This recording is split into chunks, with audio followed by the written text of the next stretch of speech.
Hello, my name's Arthur Gorham. I'm 51 years old and I'm here at the Rye Leisure Centre. I've been a member now since January of this year.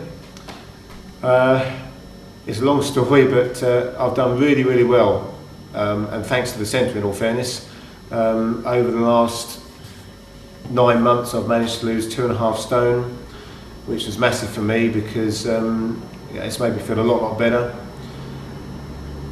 It's not a case of waking up one morning and think, oh, I want to be skinnier now. What I did is I've got a 19-year-old son, and he said to me, Dad, you fancy a game of squash? I thought, I don't know if I can do that, but we'll give it a go. And it's quite an intensive game anyway, but I lasted about 5 minutes before the pain and the sweat was unbelievable really, and I thought, I can't be doing this.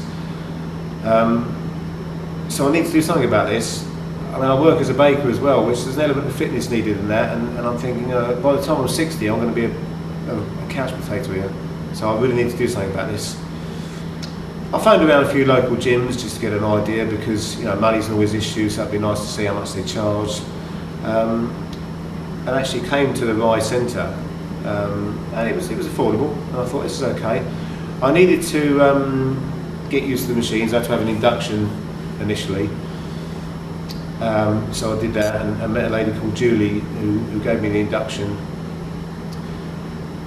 and we got used to the machines. Then it came to the crucial bit where she said to me, right, what's your diet like? And it was lots and lots of fears and picking bits at work. And I mean, you think I start work at 4 o'clock in the morning, so I get up at 3 o'clock in the morning. That's too early for breakfast. I go to work, I work a couple of hours, I'm hungry. I'll nibble a bit of sausage roll, I'll nibble a bit of a scone. You do that through the day, then you go home and you haven't had lunch, so now you're hungry. So it's 3 rounds of sandwiches, crisps and cake. That's at 3 o'clock in the afternoon. The family come home at 5, you do dinner. You feel obliged to eat with them, it'd be rude not to. So then you've got another big dinner on top, and it doesn't take long before this weight piles on. And of course, Julie said to me, she got the paper and she said to me, right, Arthur, you need to write down exactly what you eat. I need to know what you're eating. I said, everything? She said, yeah, everything. So I came back the next week, and this thing was like an A4 size of everything that I eat, and it was stupid, to be honest with you. Even when I looked at it, I realised, are you really eating all that? And I thought, I am. I'm really eating all this. And as I said, it was fizz as well, which didn't help. It was copious amounts of that sort of stuff, and I'm eating and drinking silly stuff. But I came down, I think what's more important is I came down with the idea that if I'm paying money, I want a result. So I seriously wanted to get something out of it. And I think that's where, if you've got it in your head, but that's the obstacle you've got to get over. And if you can seriously say to yourself, right, I want something for my money, because what's the point in paying for nothing? So, and I've got somebody who's prepared to help me, so I'd be silly not to use it. So Julie said to me, right, this is what you're eating, this isn't right, obviously, how can we attack this, how can we cut it down gradually, because we don't want to go down the road of completely cutting down. Because I think, in all fairness, if you're thinking about certain diet programs and say, points, etc., it's fine, but if you cut down too dramatically, you're going to put it back on again. You will put it all back on again. You've got to do it gradually, but also properly. So Julie said to me, right, just cut down a few bits and pieces. Don't do that, don't do that, don't do that. Next week, maybe cut a few more things out. And we did, and of course that, coupled with the fact that I would try and come down at least 3 times a week and do the exercise program that she'd given me on the various machinery. So I did that, which helped obviously. Coupled with the fact that you start knocking food down, and actually if you start knocking food down, you kind of don't miss it. You think you do, but you don't. The first thing to do is cut out fizz completely. So no more Coke or anything like that. Yeah, I felt I needed a sugar fix at first, but it goes away, and then you suddenly it's not a problem anymore. Lots of water, things like that. And every time you feel thirsty or you feel like you need a fizz, glass of water, and it works. And then gradually you start losing a bit, because Julie weighs you, so you get weighed initially, and then you come down about 5 weeks later, and she'll say, right, in an ideal world, you lose 2 pounds. You think that's not a lot, but it's a start. And you lose 2 pounds, but suddenly you've lost 4. Now this is good. So I've lost 4 pounds. And then suddenly, psychologically, you think, if I've lost 4 pounds, I can lose 6 pounds. Then I can lose a stone.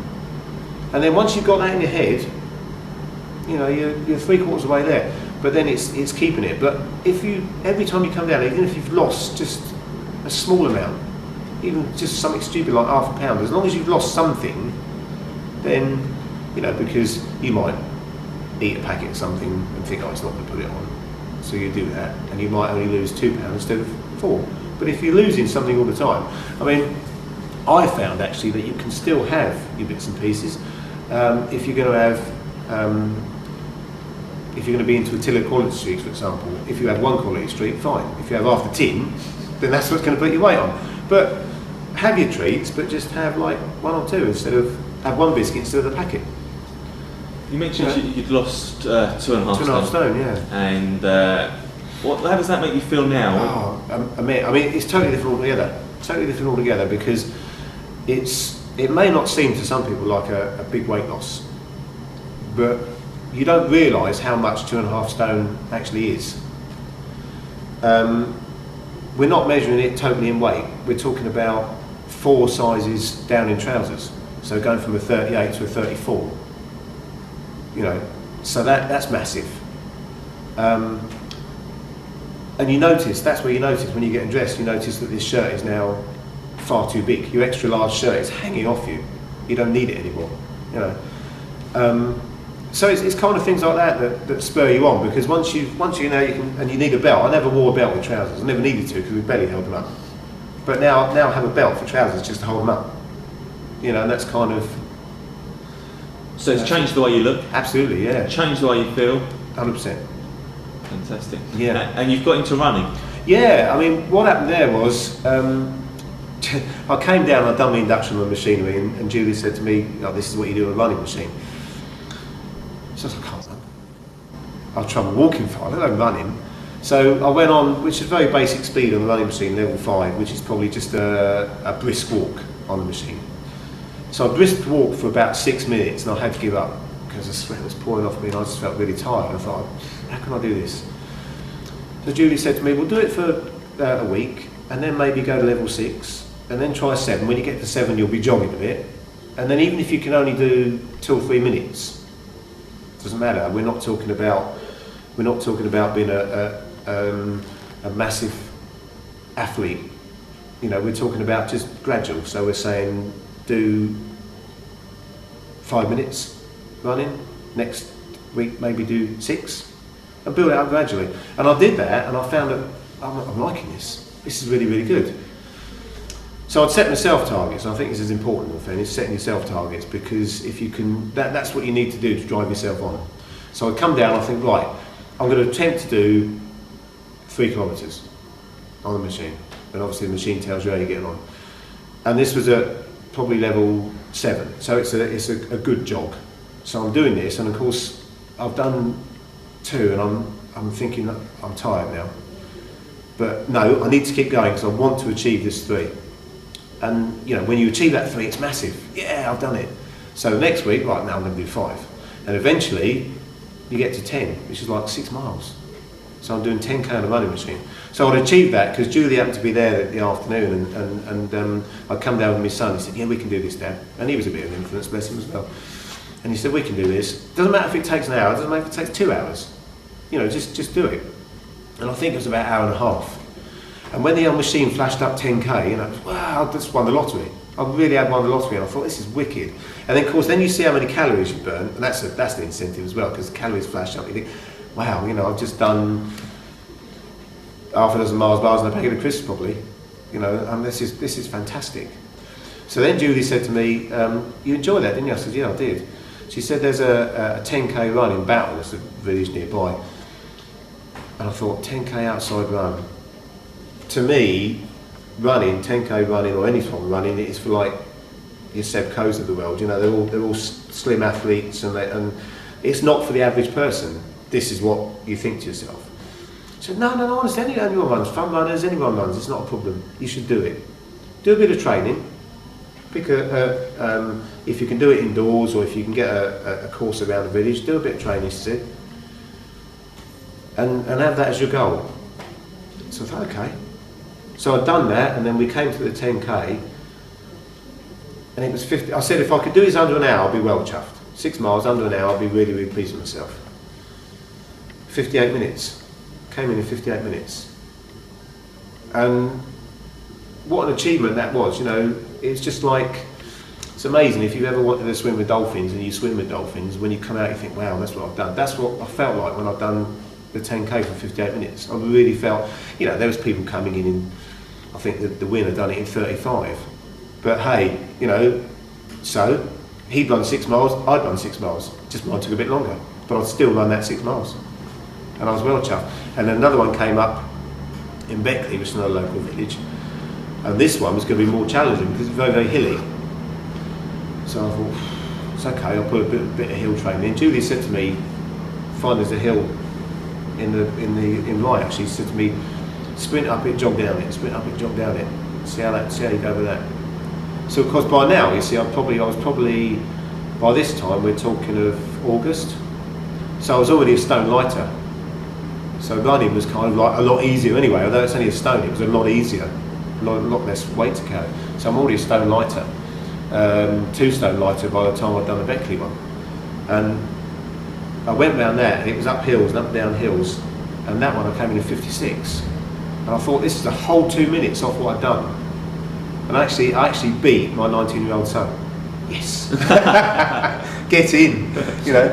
And what's the challenge now? The challenge now is the Hastings Half Marathon.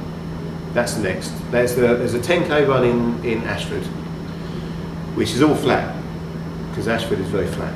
So I'm thinking I want to do that in 50 minutes. That's what I want to do. I want to do 50 minutes. So if I can do 50 minutes, I'm going to push myself, but I want to do 50 minutes. I'm going to be disappointed if I don't get 50 minutes, if I'm honest. And then the Hastings Half Marathon, that is my next goal. That is my next goal. And I suppose realistically, I'd be silly if I said I could do that in probably if I can get under 3 hours, I'll be happy.